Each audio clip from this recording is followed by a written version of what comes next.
नमस्कार, मैं हूं निकिता और आप देख रहे हैं सत्यहिंदी.com। चलिए एक नजर डालते हैं अब तक की सुर्खियों पर। 2005 में बहुजन समाज पार्टी के तत्कालीन विधायक राजूपाल हत्याकांड मामले के गवाह उमेश पाल अपहरण मामले में आज माफिया अतीक अहमद, दिनेश पासी और उसके वकील खान सोनत हनीफ को एमपी एमएलए कोर्ट ने दोषी ठहराते हुए तीनों को आजीवन कारावास की सजा सुनाई है और साथ ही तीनों पर 5-5 हजार रुपए का जुर्माना भी लगाया है। वहीं अतीक के भाई अशरफ उर्फ खालिद अजीम सहित 7 अभियुक्तों को कोर्ट ने सबूत के अभाव में बरी कर दिया है। अतीक और अशरफ की आज कोर्ट में पेशी को मद्देनजर रखते हुए दोनों को कड़ी सुरक्षा के बीच प्रयागराज लाया गया था। अतीक अहमद पर राजूपाल हत्याकांड मामले के गवाह उमेश पाल की भी पिछले महीने हुई हत्या का आरोप है।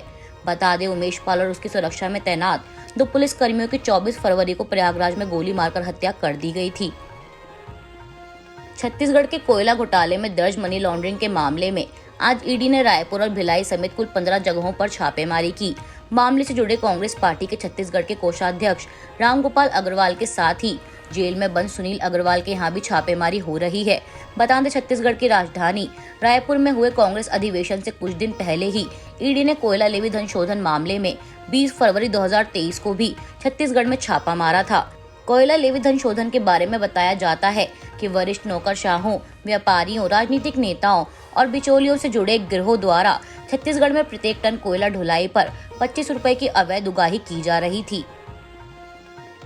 राहुल गांधी की संसद की सदस्यता रद्द होने के बाद लोकसभा की समिति ने उनको 1 महीने के अंदर उनका बंगला खाली करने का नोटिस दिया है।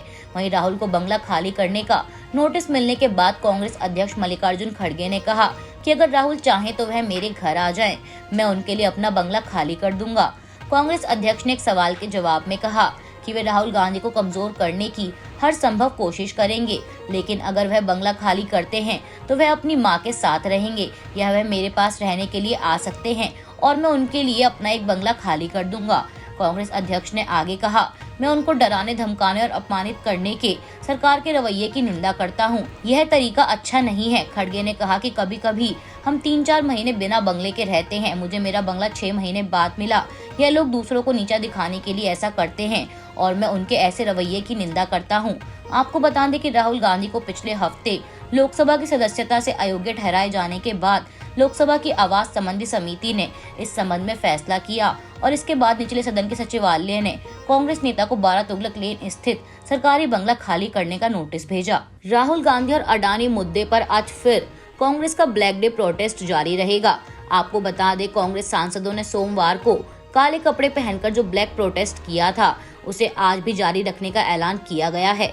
पहले अडानी पर जेपीसी की मांग और अब राहुल गांधी की सदस्यता खत्म किए जाने पर कांग्रेस के साथ साथ पूरा विपक्ष संसद के दोनों सदनों को चलने नहीं दे रहा है। ऐसे में माना जा रहा है कि विपक्षी सांसद दोनों सदनों में आज भी हंगामा कर सकते हैं, क्योंकि सोमवार शाम को कांग्रेस अध्यक्ष मल्लिकार्जुन खड़गे के आवास पर हुई 18 विपक्षी दलों की बैठक में जो रणनीति तय की गई है उसमें अडानी मुद्दे पर जेपीसी की मांग को लेकर विरोध प्रदर्शन जारी रखने का फैसला हुआ है। वहीं राहुल गांधी को संसद की सदस्यता से अयोग्य करार दिए जाने के खिलाफ कांग्रेस आज देश भर के 35 शहरों में एक साथ प्रेस कॉन्फ्रेंस कर बीजेपी पर कड़ा हमला बोलने की तैयारी में है। राहुल गांधी की सांसदी जाने के मुद्दे पर विपक्ष एकजुट होता नजर आ रहा है।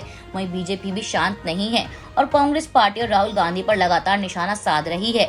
इसी कड़ी में आज 28 मार्च को सुबह केंद्रीय मंत्री स्मृति ईरानी ने एक प्रेस कॉन्फ्रेंस को संबोधित करते हुए कहा कि राहुल गांधी पीएम मोदी का अपमान करते करते ओबीसी समाज का अपमान कर रहे हैं, जबकि पीएम ने हमेशा कहा है कि आप चाहे मेरा जितना अपमान करना है करिए, लेकिन देश का अपमान मत करिए।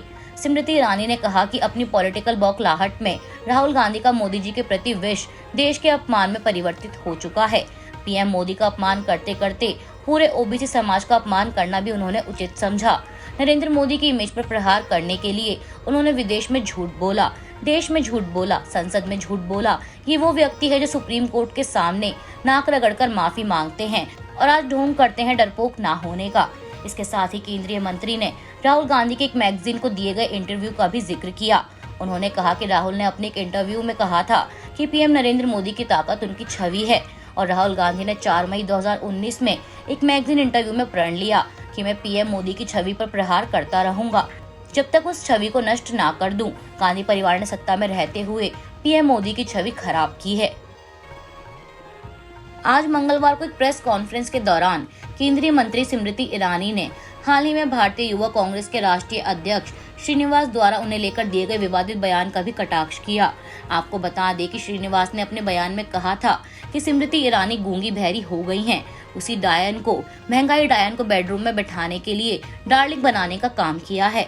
अब कांग्रेस नेता के इसी बयान पर पलटवार करते हुए ईरानी ने कहा कि श्रीनिवास का बयान राहुल गांधी के शब्द हैं, सोनिया गांधी के संस्कार हैं। ये पहली बार नहीं है जिस किसी को कांग्रेस में प्रमोशन चाहिए वो ऐसी ही भाषा मुझ पर बोलेगा।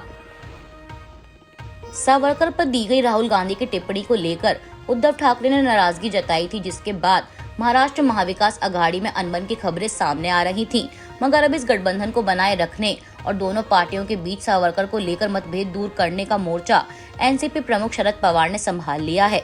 सोमवार को विपक्षी दलों की बैठक में शरद पवार ने राहुल गांधी, सोनिया गांधी और अन्य कांग्रेस नेताओं की मौजूदगी में ये मुद्दा उठाया था और कहा था कि राज्य में सम्मान किए जाने वाले सावरकर को निशाना बनाना विपक्षी गठबंधन को नुकसान पहुंचा सकता है। एनसीपी प्रमुख ने ये भी बताया कि सावरकर कभी भी आरएसएस का हिस्सा नहीं थे और हमारी लड़ाई सावरकर के खिलाफ नहीं बल्कि प्रधानमंत्री मोदी और बीजेपी के खिलाफ है। अब ऐसे में माना जा रहा है कि सावरकर पर हमले न करने की बात पर कांग्रेस और अन्य विपक्षी दलों के बीच सहमति बन गई है। बता दें, सावरकर पर की गई टिप्पणी के चलते उद्धव ठाकरे की शिवसेना ने खुद को इस बैठक से दूर रखा था। महाराष्ट्र के पूर्व मुख्यमंत्री उद्धव ठाकरे, उनके बेटे आदित्य ठाकरे और करीबी संजय राउत के खिलाफ शिंदे सरकार के सांसद राहुल रमेश शेवाले ने मानहानि के मामले में याचिका दायर की है, जिसके बाद दिल्ली हाई कोर्ट ने उन्हें तलब किया है। मामले को लेकर बताया जा रहा है कि ठाकरे गुट के कई नेताओं ने एकनाथ शिंदे और उनके साथियों पर 2000 करोड़ में शिवसेना के धनुष और बाण वाले प्रतीक को खरीदने का दावा किया था। इसके बाद शिंदे गुट के नेता राहुल रमेश ने अपनी याचिका में मांग की थी कि उद्धव ठाकरे और उनके नेताओं पर ऐसी टिप्पणियां करने से रोक लगाई जाए।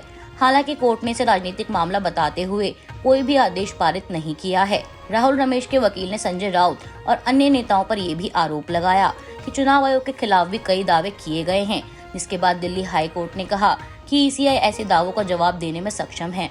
संयुक्त राज्य अमेरिका भारतीय अदालतों में चल रहे कांग्रेस नेता राहुल गांधी के मामले पर अपनी नजर बनाए हुए है। इस मामले पर अमेरिकी विदेश विभाग के प्रधान उप प्रवक्ता वेदांत पटेल ने राहुल गांधी की संसद की सदस्यता जाने को लेकर किए गए एक प्रश्न के जवाब में कहा कि अमेरिका भारत के साथ जुड़ा हुआ है। उन्होंने कहा कि अमेरिका अपने भारतीय भागीदारों के साथ हमारे संबंधों में अभिव्यक्ति की स्वतंत्रता सहित लोकतांत्रिक मूल्यों के प्रति साझा प्रतिबद्धता पर भारत सरकार के साथ है। उन्होंने कहा कि कानून और शासन और न्यायिक स्वतंत्रता के लिए सम्मान किसी भी लोकतंत्र की आधारशिला है। इस मामले को हम भारतीय अदालतों में देख रहे हैं। गौरतलब है कि मोदी सरनेम पर की गई टिप्पणी को लेकर मानहानि के मामले में दोषी ठहराए जाने के बाद राहुल गांधी को सूरत की कोर्ट द्वारा 2 साल की सजा सुनाई गई थी।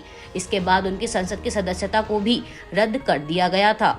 लखनऊ जेल में बंद रहने के दौरान मुख्तार अंसारी और उसके गुर्गों द्वारा एक बंदी को मारने पीटने तथा जेलर और उप जेलर को धमकी देने के 23 साल पुराने मामले में एमपी एमएलए कोर्ट ने आरोपी माफिया और पूर्व विधायक मुख्तार अंसारी तथा उसके साथियों को सबूतों की कमी के कारण बरी कर दिया है। एमपी एमएलए कोर्ट के विशेष अपर मुख्य न्यायिक दंडाधिकारी अमरीश कुमार श्रीवास्तव की अदालत ने सोमवार को यह फैसला सुनाया। अदालत ने अपने निर्णय में कहा कि अभियोजन पक्ष आरोपों को साबित करने में असफल रहा है। आपको बता दें, इस मामले में आरोपी लालजी यादव, कल्लू पंडित, यूसुफ चिश्ती और आलम के खिलाफ 17 अगस्त 2021 को आरोप तय किए गए थे, जबकि मुख्तार अंसारी के खिलाफ 28 मार्च 2022 को आरोप तय किए गए थे। लेकिन अब अदालत ने साक्ष्य के अभाव में मुख्तार अंसारी व उसके साथियों को बरी कर दिया है। बता दें कि घटना की शिकायत जेलर एसएन द्विवेदी और उप जेलर बैजनाथ राम ने 1 अप्रैल 2000 को लखनऊ के आलमबाग थाना में दर्ज कराई थी। इस आरोप में कहा गया था कि 29 मार्च 2000 को शाम करीब 6 बजे पेशी से वापसी के बाद जब बंदी जेल में जा रहे थे, उसी समय माफिया विधायक मुख्तार अंसारी अपने साथियों के साथ कैदी चांद के बैरक में घुस गए और उसे मारना शुरू कर दिया। आरोप था कि जब जेलर और उप जेलर ने चांद को बचाने की कोशिश की तो आरोपियों ने जेल के अधिकारियों और प्रधान बंदी रक्षक स्वामी दयाल अवस्थी पर हमला बोल दिया। इसके साथ ही यह भी आरोप था कि अलार्म बजने पर आरोपी पथराव करते हुए अपने अपने बैरक में चले गए तथा दोनों जेल अधिकारियों को धमकी दी कि उन्हें और उनके परिवार को जान से मार दिया जाएगा। अभी के लिए बस इतना ही। बाकी की खबरों के लिए जुड़े रहिए सत्यहिंदी.com के साथ।